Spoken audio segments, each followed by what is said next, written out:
La sourate Al-Baqarah commence par la parole du Tout-Puissant. Alif, Lam, Mim. Ces lettres sont des lettres distinctes.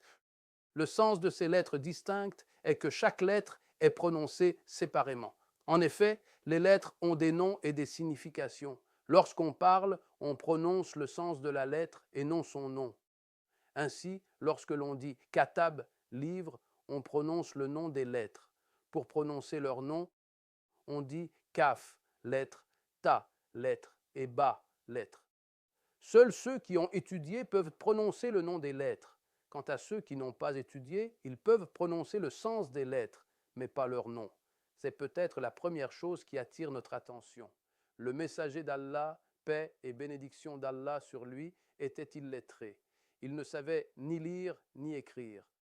Il ne connaissait donc rien au nom des lettres. S'il venait et prononçait le nom des lettres, ce serait un miracle d'Allah, le Très-Haut.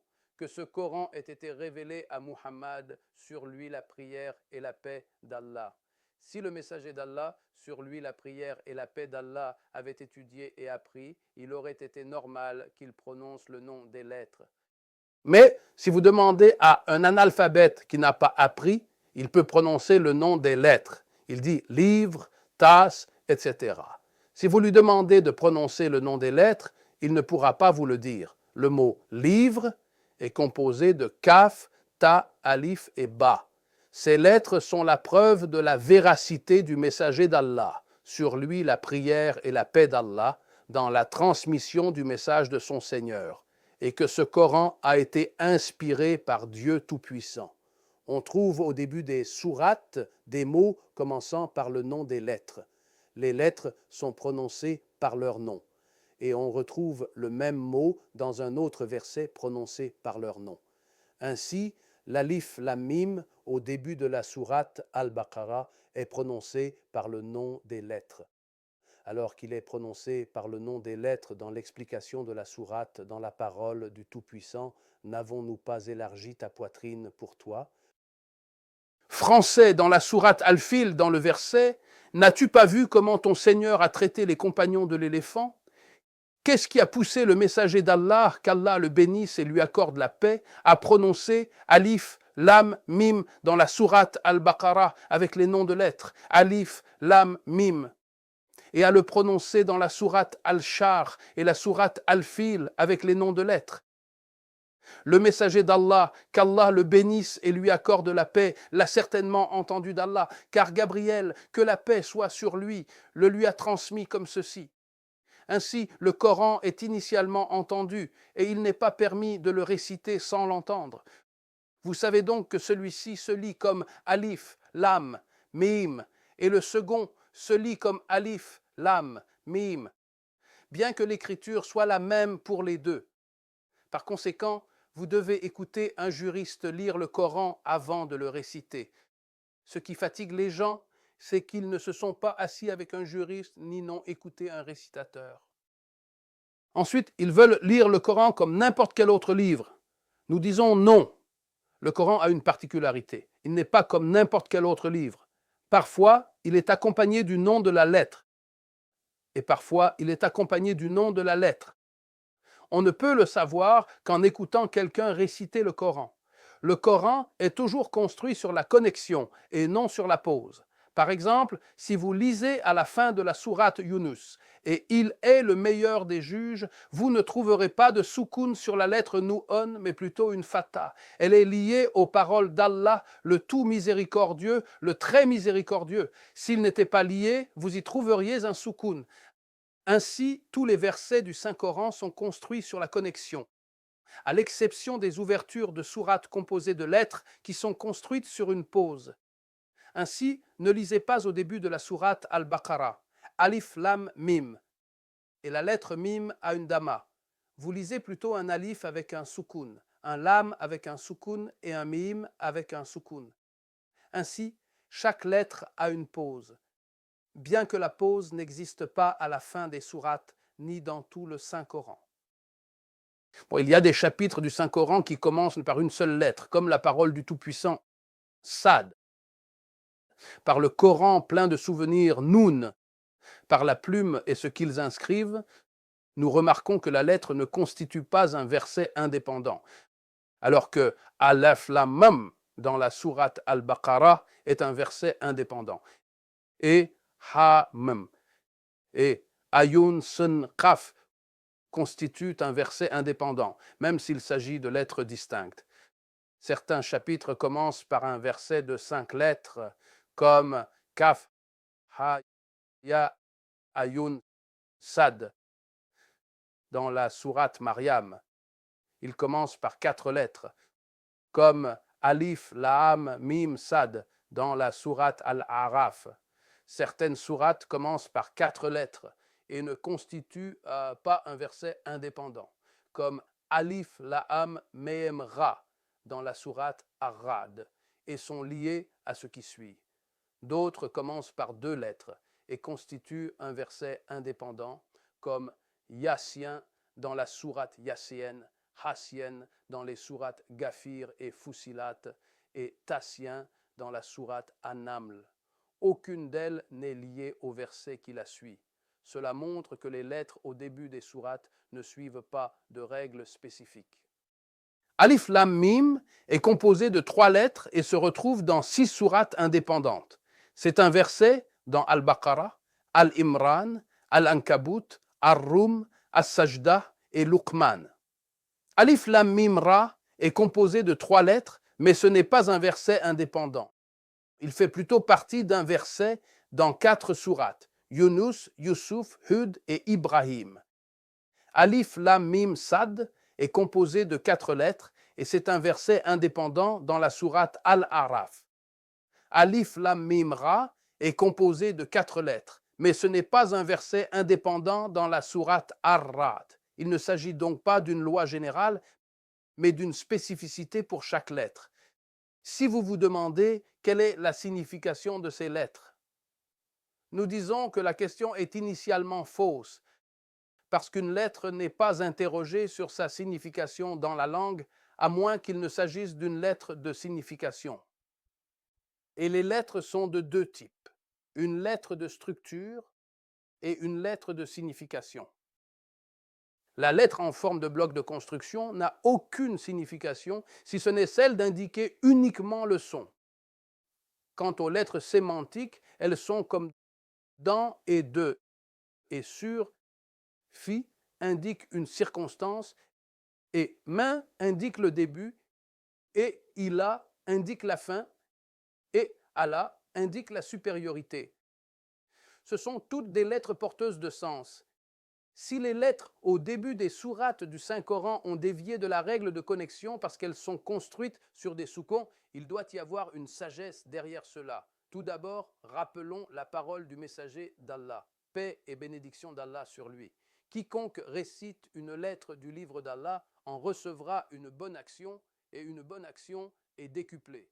Je ne dis pas qu'Alif, Lam, Mim est une lettre, mais Alif est une lettre, Lam est une lettre, et Mim est une lettre. Par conséquent, elles sont mentionnées dans le Coran comme des lettres indépendantes afin que nous sachions, lorsque nous adorons en récitant le Saint-Coran, que nous recevrons une bonne action pour chaque lettre. Ainsi, si nous récitons Bismillah al-Rahman al-Rahim, nous obtiendrons une bonne action avec Ba, une bonne action avec Sin et une bonne action avec Mim. Donc nous obtiendrons 3 bonnes actions pour un mot du Saint-Coran. Et une bonne action est multipliée par 10. Et lorsque nous récitons Alif Lam Mim sans en comprendre le sens, nous savons que la récompense du Coran est pour chaque lettre que nous récitons, que nous la comprenions ou non. Et Allah Tout-Puissant peut placer certains de ses secrets dans ces lettres que nous ne comprenons pas, une récompense et un salaire que nous ne connaissons pas. Et il veut que nous obtenions cette récompense en les récitant. Le Saint-Coran n'est pas seulement un miracle d'éloquence, mais il contient des miracles dans tout ce que l'esprit humain peut contempler. Tout penseur qui contemple les paroles de Dieu trouve un miracle dans le Saint-Coran. Celui qui a étudié la rhétorique a vu le miracle rhétorique. Celui qui a appris la médecine a trouvé un miracle médical dans le Saint-Coran. Le botaniste a vu un miracle dans les versets du Saint-Coran et l'astronome aussi. Si l'un de nous veut connaître le sens de ces lettres, nous ne le prenons pas selon notre niveau humain, mais nous le prenons selon la volonté de Dieu en elles. Nos capacités varient et notre compréhension est limitée. Chacun de nous possède une clé de compréhension, chacun selon ses connaissances. C'est une simple clé qui ouvre une fois, une autre tourne 2 fois, et une autre tourne 3 fois, et ainsi de suite. Mais celui qui a la connaissance possède toutes les clés, ou il possède la clé qui ouvre toutes les portes. Nous ne devrions pas forcer notre esprit à comprendre ces lettres. La vie humaine, parfois, cela nous oblige à utiliser des mots qui n'ont aucun sens pour les autres. Ils représentent donc des choses essentielles pour nous. Tout comme le mot de passe utilisé par les armées n'a aucun sens quand vous l'entendez. Mais pour celui qui l'a utilisé, le prix est la vie ou la mort. Alors prenez les paroles de Dieu que vous comprenez avec leur signification. Et prenez les lettres que vous ne comprenez pas, car elles contiennent les intentions de Dieu. Dieu Tout-Puissant a voulu que leur sens demeure caché auprès de lui. Le Saint-Coran n'est pas pris dans un ordre précis, afin que nous y prêtions attention lors de sa récitation ou de son écriture. C'est pourquoi vous trouverez, par exemple, au nom de Dieu, le tout miséricordieux, le très miséricordieux, écrit sans alif, entre le bas et le si, et une autre fois, vous le trouverez écrit avec un alif dans le verset « Lis au nom de ton Seigneur qui a créé ». Le mot « tabarak » est parfois écrit avec un alif, d'autres fois sans alif. Si la rédaction du Coran avait été monotone, tout serait venu dans un seul ordre. Mais c'est ainsi que l'écriture du Coran et de ses paroles est un miracle. Et à ceux qui s'interrogent sur la sagesse de commencer certaines sourates par des lettres, nous disons qu'il y a là une sagesse divine, que nous la comprenions ou non. Le Coran a été révélé à une nation arabe composée de croyants et de mécréants. Pourtant, nous n'avons entendu personne remettre en question les lettres qui commencent les sourates. Ceci prouve qu'ils les comprenaient grâce à leur talent d'arabe. S'ils ne les comprenaient pas, ils les auraient remis en question. Je conseille à ceux qui lisent le Coran pour l'adoration de ne pas s'attarder sur le sens. Quant à ceux qui le lisent pour en déduire, qu'ils s'arrêtent à la prononciation et au sens. Si vous lisez le Coran pour l'adoration, lisez-le avec le secret d'Allah en lui. Même si vous vous attardez à en chercher le sens, vous aurez déterminé le sens du Coran par vos propres connaissances. Et vous en aurez compris le sens incomplet, car la pensée humaine est déficiente. Mais lisez le Coran avec le secret d'Allah en lui. Si nous recherchions le sens de chaque mot du Coran, nous exclurions de la lecture du Coran les illettrés et tous ceux qui n'ont pas étudié la langue arabe en profondeur. Mais vous trouverez un illettré qui n'a pas lu un seul mot, mais qui mémorise le Coran en entier. Alors, si vous demandez comment, nous vous répondrons avec le secret d'Allah à l'intérieur. La parole est un moyen de communication et de compréhension entre l'orateur et l'auditeur. L'orateur est celui qui l'initie et l'auditeur est surpris par ce qui est dit, car il ne sait pas à l'avance ce que l'orateur va dire. L'esprit de l'auditeur peut être préoccupé par autre chose, de sorte qu'il ne comprend pas les premiers mots. Par conséquent, il peut être alerté par des lettres ou des sons dont le seul but est de l'alerter des mots qui suivront. Même si nous ne comprenons pas ces lettres, les moyens de compréhension et le miracle du Saint-Coran sont infinis, car le Coran est la parole de Dieu. La parole est un attribut de l'orateur. Par conséquent, la compréhension humaine ne peut atteindre les significations ultimes du Saint-Coran, mais plutôt s'en approcher, car la parole de Dieu est un attribut de ses attributs, un attribut qui contient une perfection infinie. Si vous affirmez avoir compris tous les sens du Saint-Coran, alors vous avez défini le sens de la parole de Dieu grâce à votre savoir. Voilà pourquoi ces lettres sont un miracle pour vous. Elles vous montrent que vous ne pouvez pas déchiffrer le sens du Coran par vos propres connaissances. Ce n'est pas parce qu'une personne ne comprend pas certaines choses qu'elle n'en bénéficie pas. Par exemple, un villageois bénéficie de l'électricité, de la télévision et des émissions par satellite sans rien savoir de tout cela. Alors pourquoi Allah, le béni et l'exalté, ne nous aurait-il pas donné ces lettres pour que nous en profitions et exploitions leurs secrets et qu'à travers elles, Allah nous accorde la grâce qu'il a placée en elles, que le serviteur croyant en comprenne ou non le sens? La grâce et la sagesse d'Allah, le Tout-Puissant, dépassent l'entendement humain. Si quelqu'un approfondissait le sens de ces lettres par la pensée, il y découvrirait chaque jour quelque chose de nouveau. Les savants ont mené des recherches approfondies. Chaque savant en a tiré des enseignements selon son degré de pureté. Aucun d'entre eux ne prétend que ces lettres soient la vérité. Au contraire, chacun dit « Et Allah sait mieux ce qu'il veut ». C'est pourquoi nous trouvons un savant qui dit Alif Lam Ra, Hamim et Nun, lettres des débuts des sourates qui forment le nom du tout miséricordieux. Nous disons que cela ne peut représenter une compréhension générale des lettres qui inaugurent certaines sourates du Coran. Mais qu'est-ce qui vous fatigue à essayer de trouver le sens de ces lettres?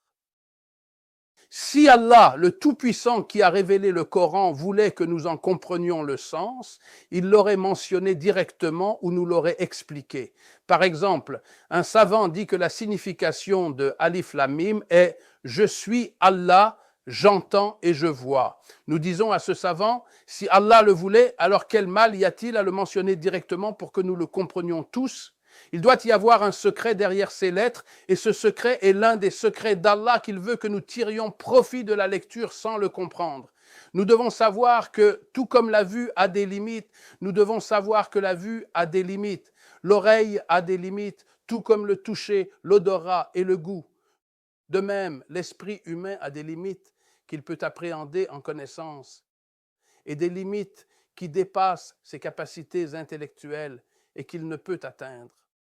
Lorsqu'une personne lit le Coran et les lettres au début de certaines sourates, elle dit que cela dépasse ses capacités mentales. Ceci n'est pas une pierre ou un obstacle à la porte de l'ijtihad. Car si nous ne comprenons pas, alors nous devons reconnaître les limites de nos capacités devant celles de notre Créateur. Gloire à lui qui sont illimitées. Dans la foi, il y a ce qui peut être compris et ce qui ne l'est pas. Par exemple, nous n'attendons pas de connaître la sagesse derrière l'interdiction de manger du porc ou de boire de l'alcool pour nous en abstenir. Au contraire, nous nous en abstenons avec la conviction que puisque Dieu l'a interdit, c'est devenu interdit. C'est pourquoi le messager d'Allah, paix et bénédiction d'Allah sur lui, a dit « Ce que vous savez de ces versets clairs, mettez-le en pratique, et ce que vous ne comprenez pas, croyez-y. » Et Allah, le Tout-Puissant, dit « C'est lui qui a fait descendre sur toi, ô Muhammad, le livre. Il y a en lui des versets clairs, ils en sont le fondement et d'autres vagues. Mais ceux dont les cœurs s'égarent suivent ce qui est vague, cherchant la discorde et en cherchant l'interprétation. Or, nul, sauf Allah, n'en connaît l'interprétation. Et ceux qui sont fermement établis dans la science disent « Nous y avons cru ». Tout cela vient de notre Seigneur, et seuls les doués d'intelligence le rappelleront. Notre incapacité à comprendre l'ambigu ne nous empêche donc pas de bénéficier d'un secret que Dieu a placé dans son livre, et nous bénéficions des secrets de Dieu dans son livre, que nous les comprenions ou non.